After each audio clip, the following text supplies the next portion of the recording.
புனித அன்னை தெரசா. அன்னையும் அறுசுவை உணவும். அன்னை தெரசா என்றாலே அந்த பெயரை கேட்ட உடனேயே நமது உள்ளத்திற்குள் ஒரு புழுங்காகிதம் ஏற்பட்டுவிடும். அந்த அளவிற்கு அந்த அன்னையை பார்த்து வளர்ந்தவர்கள் நாம். இந்த தலைமுறைக்கு வேண்டுமானால் அவரது முகம் தெரியாமல் இருந்திருக்கலாம். ஆனால் நம்மை போன்றவர்களெல்லாம் உயிரோடு இருந்த காலகட்டத்தில் அந்த அன்னை செய்த சேவைகளை எல்லாம் பார்த்து பார்த்து வளர்ந்தவர்கள். அந்த அளவிற்கு அன்னை இந்தியர்கள் மனதில் இடம் பிடித்திருக்கிறார் என்பதுதான் உண்மை. அப்படி அவரது வாழ்வில் நடந்த ஒரு நிகழ்ச்சியை நாம் தெரிந்து கொள்வோம். ஒரு முறை ஒரு பெரிய விருந்தாளர் ஒருவர் அன்னை தெரசாவை ஒரு விருந்துக்கு அழைத்திருந்தார். தடபடலாக விருந்துகள் ஏற்பாடு செய்யப்பட்டிருந்தன. நிறைய பேர் அந்த விருந்தில் கலந்து கொண்டார்கள். நல்ல அறுசுவை உணவானது பரிமாறப்பட்டது. அன்னையும் அதை சுவைத்தார். சுவைத்து முடித்த பிற்பாடு எல்லோரும் சென்று விட்டார்கள். அன்னையை அழைத்தவர் அன்னையை காணாமல் எல்லா இடங்களிலும் தேடிக்கொண்டிருந்தார். எங்கே சென்று விட்டாரோ தெரியவில்லையே என்று தேடிக்கொண்டே பந்தி இருந்த இடத்திற்கு வந்த பொழுது அன்னை என்ன செய்து கொண்டிருந்தார் தெரியுமா? எச்சிலை எல்லாம் எடுத்து அதற்குள் மீதியாக மக்கள் வைத்திருந்த உணவு பதார்த்தங்களை, சுவைக்காத உணவு பதார்த்தங்களை ஒரு பையில் எடுத்து போட்டு கொண்டிருந்தாராம். இதை பார்த்த விருந்துக்கு அழைத்தவர் பதறி போய், அம்மா என்ன காரியம் செய்து விட்டீர்கள்? நீங்கள் போய் எச்சிலையில் கை வைப்பதா?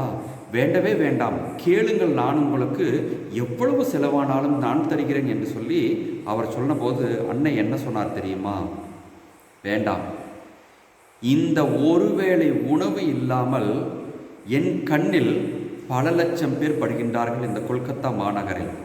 இங்கு இவ்வளவு உணவுப் பொருட்கள் வீணடிக்கப்பட்டு கொண்டிருக்கின்றதே, இதை பார்க்கும் பொழுது என் மனது எவ்வளவு வேதனைப்படுகிறது தெரியுமா? இதில் ஒரு பொருளை, உணவுப் பொருளை சுவைத்தால் கூட போதும், என் மக்கள் ஒரு நாளைக்கு பசியாறுவார்கள் என்று சொல்லி மீண்டும் அந்த எச்சிலையிலிருந்து உணவுப் பொருட்களை சேகரிக்க ஆரம்பித்தாராம். இதெல்லாம் நமக்கு ஒரு பாடம். தற்காலத்தில் நாமெல்லாம் கௌரவ பிரச்சனைக்காக திருமணம் நடத்துகின்ற பொழுதும் சரி, அல்லது எந்த விழாவானாலும் சரி, ஏகப்பட்ட உணவு பதார்த்தங்களை நாம் விருந்தினர்களுக்கு படைக்கின்றோம்.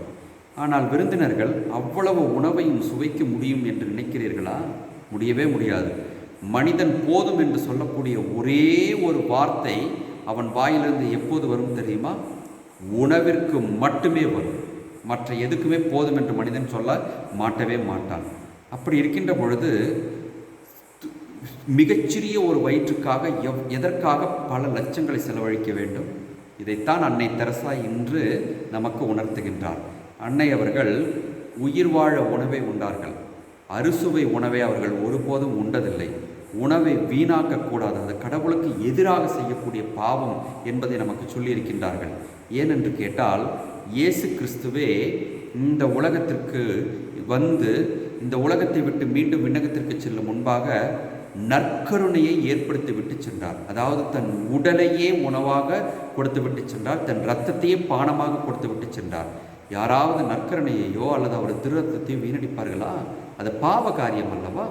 அதே போன்றுதான் கடவுள் நமக்கு உண்பதற்கு கொடுத்த உணவை வீணடிப்பதும், அறுசுவை உணவு என்ற பெயரில் கௌரவத்திற்காக வீணடிப்பதும் பெரும் பாவச் செயல் என்பதை அன்னை தெரசா அவர்கள் நமக்கு இன்று சுட்டி காட்டுகிறார்கள். இதையெல்லாம் புரிந்து கொண்டு கௌரவத்திற்காக நாம் திருமணம் மற்ற விழாக்களிலெல்லாம் உணவை படைக்காமல் உண்பதற்காக உணவை படைப்போம். மீதி இருக்கும் பணத்தை கொண்டு ஏழைகளுக்கும் உணவே இல்லாதவர்களுக்கும் உணவளிப்போம். அது கடவுளுக்கு உணவளிப்பதற்கு சமம் என்பதை அன்னை தெரசா சொல்லியிருக்கின்றார். உணர்வோம்.